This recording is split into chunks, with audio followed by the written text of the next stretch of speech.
નમસ્કાર દર્શક મિત્રો, આપ જોઈ રહ્યા છો NN ન્યૂઝ. હું છું એન્કર અર્પિતા પટેલ. હવે જોઈએ અગત્યના સમાચાર. મૂળી તાલુકાના ગામડાઓમાં કેવો વિકાસ છે તે એક જાગૃત નાગરિકે વિડીયો કર્યો વાયરલ. મૂળી તાલુકાના ગામડાઓની કેવી હાલત છે? ભાજપ દ્વારા મોટી મોટી વાતો કરવામાં આવી રહી હોય છે.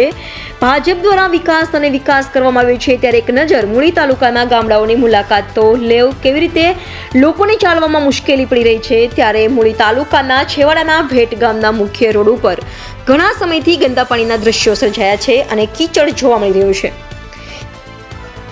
ત્યારે ભેટ ગામના વતની ઘણાદિયા ગીધાભાઈ ભેટ ગ્રામ પંચાયતના સરપંચ મેધુબેન રમેશભાઈ અને તલાટી સાહેબને મૌખિક રજૂઆત કરવામાં આવી હતી. આપણી મુખ્ય રોડ ઉપર ઘણા સમયથી ગંદકી અને પ્રદૂષણના કારણે નાના બાળકો અને ગામના લોકો મુશ્કેલીમાં મુકાઈ રહ્યા છે. ગામ લોકોને બહાર નીકળવું મુશ્કેલીનો સામનો કરવો પડી રહ્યો છે. ત્યારે આ બાબતે મૂળી તાલુકા વિકાસ અધિકારી સાહેબને વિનંતી છે, તાત્કાલિક ધોરણે કામગીરી હાથ ધરવામાં આવે તેવી માંગ ઉઠી છે. Reporter Rajubhai Solanki, NN news Muli. દર્શક મિત્રો, NN ન્યૂઝને લાઇક, શેર, સબસ્ક્રાઇબ કરો, બેલ આઇકન પ્રેસ કરો જેથી આપને નોટિફિકેશન્સ મળતી રહે.